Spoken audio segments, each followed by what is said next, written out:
Hi everyone, Anthony Fantano here, internet's busiest music nerd. And it's time for a review of the new Cara Neir album, Portals to a Better Dead World. Before I review this thing though, there's gotta be a retraction. I recently did a review of the new Action Bronson mixtape, and in this review I said that Action Bronson has an alter ego on this tape by the name of Big Body Bess, when the fact of the matter is that that is not an alter ego at all. He's actually a real guy. Sometimes you hear people and they sound like other people and you assume they're the same person, just like how when someone looks like another person, you assume they're the same person. You say it. It is a good to say. Don't talk. I don't need you to talk right now. All right, okay. So Action Bronson, Big Body Bess, I apologize. Many please forgive me.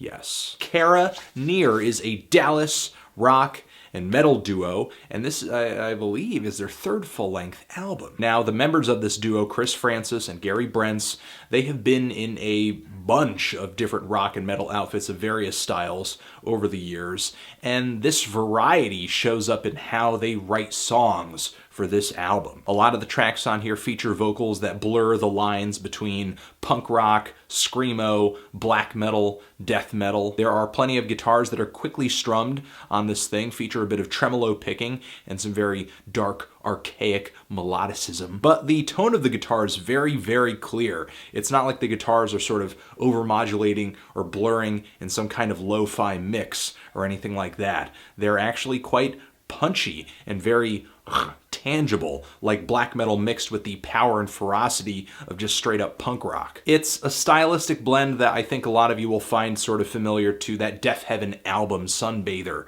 that dropped recently. And while that LP is good, Death Heaven is definitely going for something a little different. They look for a certain crescendo to carry their tracks, a certain level of reverb and atmosphere to carry their tracks. Instead, Cara Neir is just so much more raw, bare, and in your face. Instead of a big up and down roller coaster ride, it's more like a brick to your skull. The 7 tracks here vary pretty heavily in terms of song length, from the 10-minute closer to the 2-minute Forlorn Love. A song that kicks off with some really intense speed, some brutal blast beats, some blood-curdling screams, very dismal guitar lead melodies slither in when the drums and the rest of the instrumentation seem to slow down for a few moments at a time. This song definitely has intensity, but I wouldn't say it's one of the more memorable songs here. This track, and maybe a couple others too, aren't that, I guess, distinct from a melodic or a riff standpoint. A lot like the opening track on here, which is this really interesting hybrid of black metal and screamo. The lines are really blurred on this track, and it seems like these genres have more in common than ever. But sometimes it feels like the most novel thing that this band has to offer is their mash of these genres, because their approach to song structure and melody writing and riff writing doesn't really feel anywhere near as novel or as radical. I can't say every track on this LP is that way though. The track Closing Doors definitely catches my attention. Another song on here that features some really high-speed guitar work and drums, very tight, very intense, but the guitar leads on this track are just so bright and ear-catching. I love the fast tones that are playing.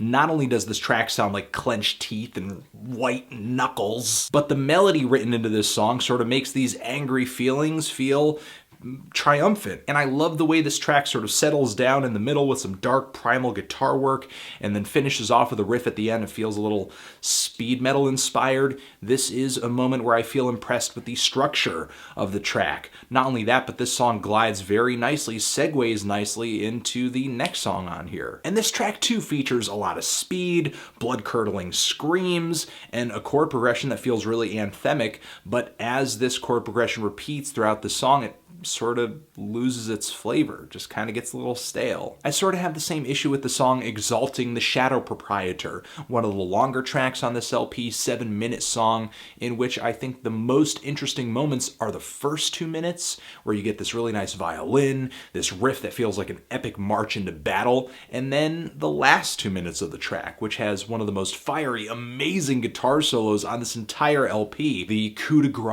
on this album is the final track, the 10-minute long 3,380 pounds. And in a way, it feels that way. It feels like you're kind of being crushed by that amount of weight in a really unpleasant way. Though I do like the vocals on this track, the very cleanly sung vocals, which I assume are sung by a female, but they're kind of a nice heavenly contrast from the very hellish vocals that are performed throughout much of this album. And of course, the duo brings some strings onto this track as well. They're really pulling out all the stops on this song and trying to write the most unique track that this album has to offer.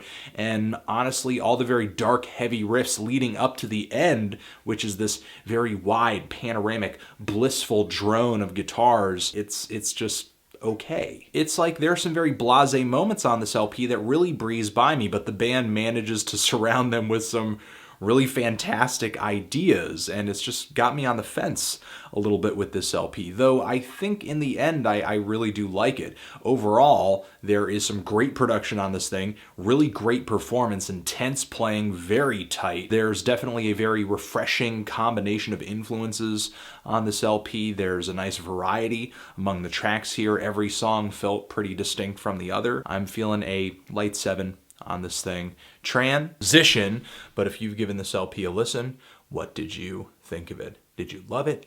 Hate it? Why? What do you think I should review next? And that's it. Anthony Fantano, Cara Neir, album review, forever.